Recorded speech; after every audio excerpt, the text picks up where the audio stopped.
it really breaks down that stereotypical idea of this oppressed Muslim woman that sits at home cooking, cleaning, has lots of kids. People look at me and the misconception that they have is that I may be one of these like quiet, withdrawn women, and actually I'm teaching a very powerful and empowering martial art.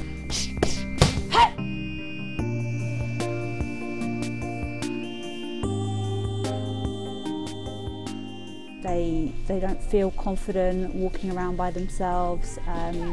Had women that have had like scarves pulled off their heads, or women that wear niqab that quite often become a target.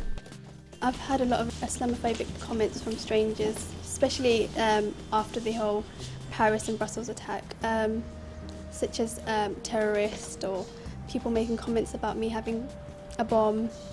एक तो important इसलिए कि आप एक fit रहते हैं, और दूसरा ये कि आप अपने आप को प्रोटेक्ट कर सकते हैं, अपनी फैमिली को, अपने बच्चों को, स्पेशली इस मुल्क में रहते हुए। जब आप बाहर जाते हैं और इधर उधर के स्टोरी सुनते हैं या जो भी है कि आपने हेड स्कार्फ दिया होता है, तो बहुत से लोग जो होते हैं उनको पसंद नहीं होता है, कुछ लोग आपको क्रिटिसाइज़ करते हैं, तो इसलिए आपको अपने आप को प्रोटेक्ट करना आना चाहिए।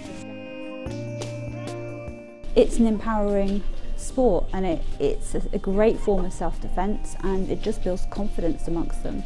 I think there's not that much available for women only, and that's something that really draws Muslim women in.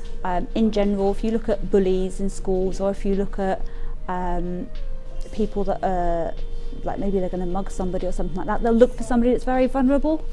Whereas if a person already has confidence and they know how to defend themselves, they're less likely to become a victim in the first place. And that's something that I really try to put into people's minds, that it's not about being super strong, it's about just gaining the confidence and having the skills to know that you could defend yourself should you need to, and then hopefully less likely becoming a victim.